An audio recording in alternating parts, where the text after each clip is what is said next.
Welcome back here to Studio 3. Financial expert Josh Chambers is back with us, and we're playing scenario this morning, Josh, because I have a feeling this is something you've probably run into a lot over the years, and all of a sudden somebody comes into you and they're like, okay, I've gotten an inheritance. Now what do I do? So let's say that somebody out there is watching, they're in that same boat. What's the first step they need to do after they get that? Take your time. Take your time. So don't go on a big shopping spree. Don't go buy the boat. Okay. Don't blow through it. Okay. Don't, even if you want to start a business, don't start it right away.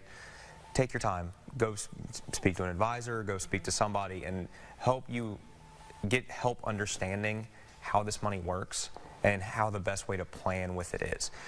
If it is a large inheritance, you might still be able to get that stuff. You might be able to do some things with it. But take your time. Don't immediately say, well, I'm going to get in this car right now. So I feel like it's one of those plot stories that we hear on like a Hallmark movie or a movie where you're like, yeah, I just got this from some relative I've never heard of, and then they go crazy with it. I don't know how often that happens, but it is one of those things we often dream about, inheriting a lot of money. So should you pay off maybe some of your debts? Yeah, usually my recommendation is the high interest debts, like your credit cards, your loans, stuff like that. Depending on how much it is, then you can start talking about your cars and your house and things like that. But generally, there's not as much need to pay those off because the interest on them is so much lower than it is with credit cards. Okay. What about taxes with an inheritance? That's the biggest part. Is it depends on how you receive the inheritance.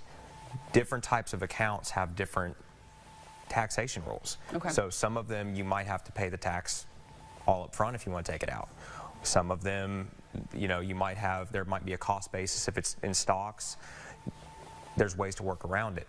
But the main thing is maybe speak to an advisor, speak to a CPA, find someone to talk to about it, because if you do just cash the money, if it is an account, a retirement account of some sort, and you just cash the money in, there's going to be tax issues, and then if you're not paying attention to it, you're in for a surprise.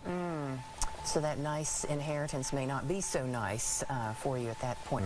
Any other good tips that you want to share with people?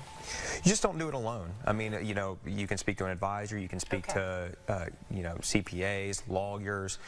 Speak to somebody so that you know what you're doing. It kind of goes hand in hand with, like, if you win the lottery. Obviously inheritances, what we're talking about here could be, much less. It's just like parents' retirement funds and stuff like that, but it's still the same rules as it would be with, like, the lottery. Know what you're doing first, or you will end up in situations where you blow through the money and then 10 years down the road say, I could have handled that better.